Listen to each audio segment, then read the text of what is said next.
Hello students, आज फिर से बिलियन का क्लासेस स्टार्ट हो रहा है। ध्यान से अध्ययन देंगे।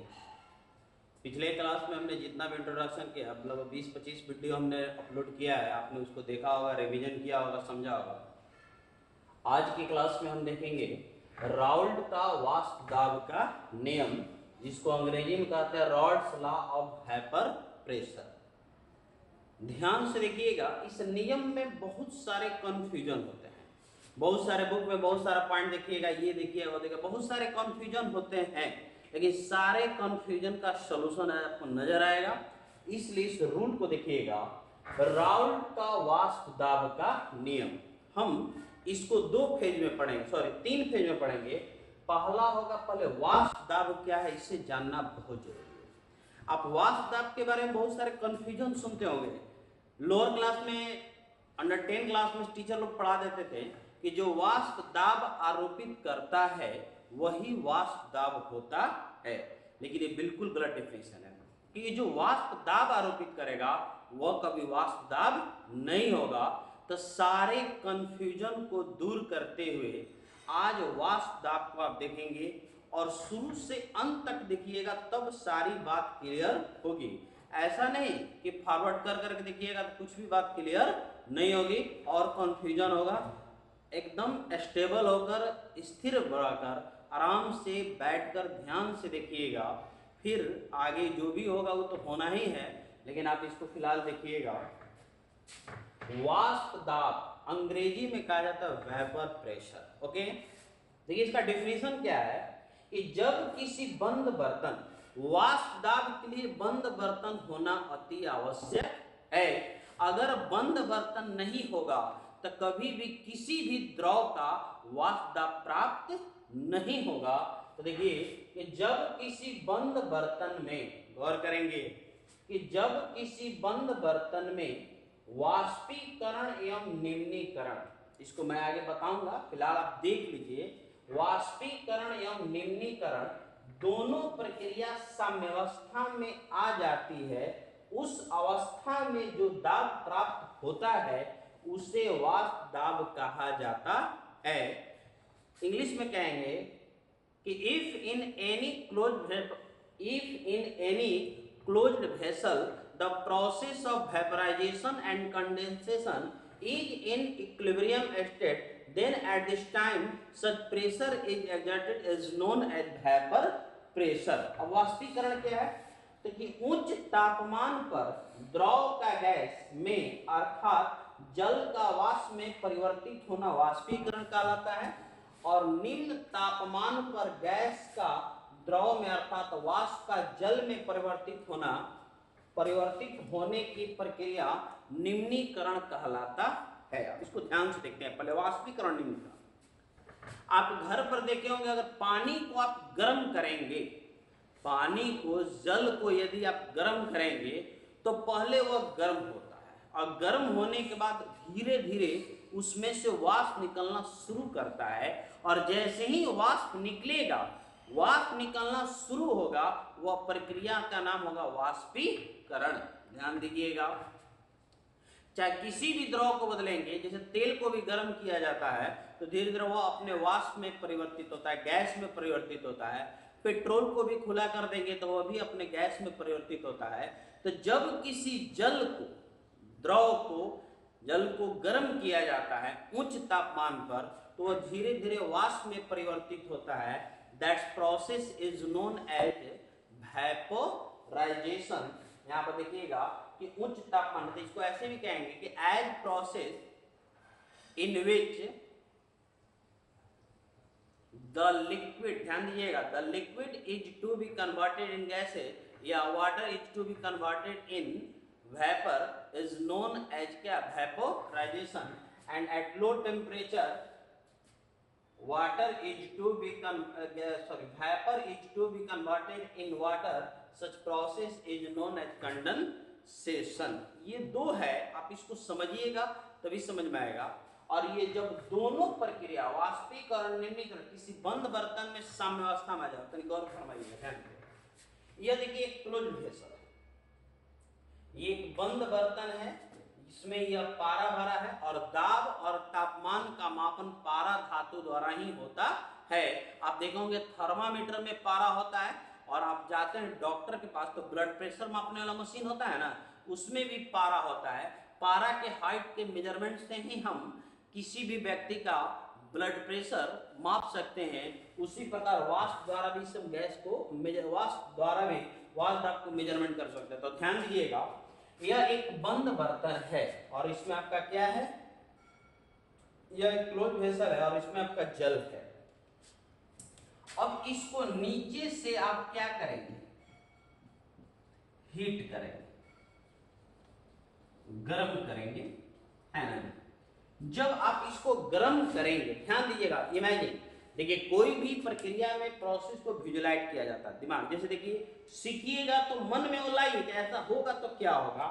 तो जैसे आप इसको गर्म करेंगे तो ये गर्म होना शुरू हो जाएगा। गर्म होते होते क्या होगा कि धीरे धीरे इसमें से वाष्प निकलना शुरू हो जाएगा और वाष्प एक गैस होता है तो ये हर क्षेत्र में फैलेगा, है ना। अगर ये बर्तन खुला होता तो ये वाष्प उड़ जाता, वायुमंडल में चला जाता, लेकिन ये बर्तन क्या है, बंद है, तो आपका वाष्प इसी में रहेगा। तो जल आपका वाष्प में बदला, तो जल जब वाष्प में बदलेगा तो यह प्रक्रिया कहलाएगा क्या, वाष्पीकरण। अब देखिए ये बर्तन आपका क्या है, बंद, खुला नहीं है, बंद है। और फिर क्या होगा, जब यह वाष्प पुनः जल के संपर्क में आएगा तो धीरे धीरे ये किस में बदल जाएगा, जल में। तो यह प्रक्रिया हो जाएगा क्या, निम्नीकरण। ध्यान दीजिएगा, ये प्रक्रिया लगातार हो जाएगा, वाष्पीकरण और निम्नीकरण।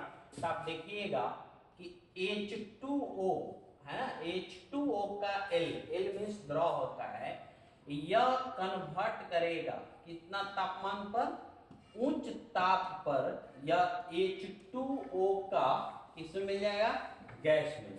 इसका मतलब होता है जल और इसका मतलब होता है वाष्प। और ये जो प्रक्रिया होगा इसका नाम होगा क्या, वाष्पीकरण। ध्यान दीजिएगा, फिर क्या होगा कि H2O का गैस यह जो है यह निम्न तापमान पर H2O का L में परिवर्तित होता है। तो यह प्रक्रिया कहलाता है क्या, निम्नीकरण। ध्यान दीजिएगा कि यह उच्च तापमान पर और यह निम्न तापमान पर, ये प्रक्रिया आप अक्सर देखते होंगे, ये प्रक्रिया भी देखते हैं। जैसे गर्मी के दिनों में किसी बोतल में ठंडा पानी रख दीजिए और ठंडा पानी जब रख दीजिएगा तो देखिएगा कि बोतल के चारों तरफ वाष्प के छोटे वाष्प जो होता है पानी के छोटे छोटे बूंद के रूप में एकत्रित होता है। तो ऐसा नहीं कि बोतल लीक करता है, बोतल लीक नहीं करता है, वायुमंडल में बहुत सारे वाष्प हैं और वही वाष्प निम्नीकरण प्रक्रिया के माध्यम से जल में परिवर्तित हो जाते हैं। तो ये वाष्पीकरण और ये निम्नीकरण, अब ये दोनों प्रक्रिया, वाष्पीकरण है ना और निम्नीकरण, दोनों साम्यावस्था में आएंगे क्या, निम्न साम्यावस्था का ये चिन्ह है, आप लोग फर्स्ट ईयर में पढ़े होंगे, है ना। ये देखिए, ये है अग्रिम अभिक्रिया और ये है विपरीत अभिक्रिया। तो वाष्पीकरण और निम्नीकरण जब दोनों किस अवस्था में आ जाएंगे, साम्यावस्था में आ जाएंगे, तो उस समय एक दाब आरोपित होगा और उसी दाब का नाम होगा वाष्प दाब, है ना। वाष्प दाब इतना आसान नहीं कि आप तुरंत पहुंच जाएंगे। तो ये जब ये दोनों प्रक्रिया साम्यावस्था में आ जाएगा तो ये पारा की हाइट यहां तक मान लीजिए बढ़ जाएगी और ये जो मेरा दाब होगा इसी का नाम होगा वाष्प दाब, अंग्रेजी में कहते हैं वेपर प्रेशर। ध्यान दीजिएगा, कभी भी कंफ्यूजन में मत रहिएगा कि वाष्प जो दाब आरोपित करता है उसी को वाष्प दाब कहा जाता है, बल्कि इसका सटीक डिफिनेशन क्या है कि जब किसी बंद बर्तन में वाष्पीकरण एवं निम्नीकरण दोनों प्रक्रिया साम्यावस्था में आ जाते हैं, और जब साम्यावस्था में आ जाते हैं उस समय जो दाब आरोपित होता है उसी का नाम होता है वाष्प दाब। कोई आपसे पूछेगा ये वाष्पीकरण क्या है, तो कहिएगा कि उच्च तापमान पर जब जल वाष्प में परिवर्तित होता है उसे वाष्पीकरण, और निम्न तापमान पर जब वाष्प जल में परिवर्तित होता है तो उसे निम्नीकरण। उसे एग्जाम्पल आप बता सकते हैं कि जल को जब गर्म किया जाता है तो जल धीरे धीरे वाष्प में परिवर्तित होते हैं, और उसको आप ये भी बता सकते हैं कि जब आप गर्मी के दिनों में ठंडा पानी किसी बोतल में रखते हैं तो बोतल के चारों तरफ जल की छोटी छोटी बूंदें एकत्रित होती है, जो वाष्प का परिवर्तित रूप जल के रूप में प्राप्त होता है, उसे हम निम्नीकरण कहते हैं। जब बंद बर्तन में ये दोनों प्रक्रिया साम्यावस्था में आ जाते हैं और उस समय जो दाब आरोपित होता है उसी को कहा जाता है वाष्प दाब, अंग्रेजी में कहा जाता है वेपर प्रेशर। अब इसको और सिंपल वे में याद कर सकते हैं। बंद बर्तन का सबसे सुंदर एग्जाम्पल होता है आपके घर का प्रेशर कुकर, है ना। घर का जो प्रेशर कुकर होता है जिसमें आप दाल चावल जो भी खाना बनाते हैं, तो कुकर एक बंद बर्तन होता है। तो कुकर में देखिए क्या होता है कि जब आप पानी या कुछ भी जल एकत्र कुछ भी मतलब खाना बनाने जो भी मटेरियल को डालकर और जब आप उसको आग पर बैठाते हैं तो वो कुकर का पानी ये जो भी हो लिक्विड वो गर्म होता है। तो गर्म होते ही वाष्प निकलना शुरू होता है। तो क्या वाष्प निकलते कुकर कभी सीटी मारता है? नहीं मारता। उसका प्रोसेस क्या होता है कि पर उसके अंदर वाष्पीकरण निम्नीकरण होता है, और होते होते एक ऐसा समय आता है कि उसके अंदर संपन्न होने वाली वाष्पीकरण और निम्नीकरण, उसके अंदर संपन्न होने वाली वाष्पीकरण और निम्नीकरण दोनों जैसी साम्यावस्था में आते हैं उसी समय कुकर की सीटी बजती है। तो आप कह सकते हैं कि बंद बर्तन का सबसे सुंदर एग्जाम्पल है कुकर, और कुकर की जो सीटी बजती है वह वाष्प दाब पर बजती है। जैसे ही वाष्प दाब प्राप्त होता है कुकर का सीटी बजना शुरू होता है, फिर वो बैठ जाता है, फिर प्रक्रिया होता है, और ऐसे करके बंद बर्तन का सबसे सुंदर एग्जाम्पल आपका प्रेशर कुकर है। और आप किसी को कमेंट दे सकते हैं कि जो हमारा कुकर की सीटी है वह केवल वाष्प दाब पर ही बजती है, ऐसे नहीं बजती है। ये पॉइंट हुआ, ठीक है। तो आप इसको पहले वाष्प दाब को समझ लें, है ना। अब वाष्प दाब का पॉइंट और क्या है ध्यान दीजिएगा कि वाष्प दाब को प्रभावित करने वाले कारक, उतना मैं लिख नहीं सकता हूं, मैं आपको बता दे रहा हूं। तो वाष्प दाब को प्रभावित करने वाले कारक में देखिए पहला कारक होता है क्या? तापमान। तापमान का मान जितना ही अधिक होता है वाष्प दाब का भी मान उतना ही अधिक होता है, और तापमान का मान जितना ही कम होता है वाष्प दाब का भी मान उतना ही कम होता है। अतः आप कह सकते हैं कि जो वाष्प दाब होता है वह तापमान का अनुक्रमानुपाती या समानुपाती होता है, ठीक है। एक होता है पृष्ठीय क्षेत्रफल, ये सब हम बताए हैं। पृष्ठीय क्षेत्रफल क्या होता है कि पृष्ठीय क्षेत्रफल का मान जितना ही अधिक होगा वाष्प दाब का भी मान उतना ही अधिक होता है। आप इसको सिंपल आप इसको उतार लीजिएगा, चाहे जो करना हो करिएगा, ध्यान दीजिएगा। पृष्ठीय क्षेत्रफल देखिए क्या होता है। जैसे एक हमने बताया कि जो आपका वाष्प दाब होता है, वाष्प दाब वह क्या होता है? तापमान का अनुक्रमानुपाती या समानुपाती।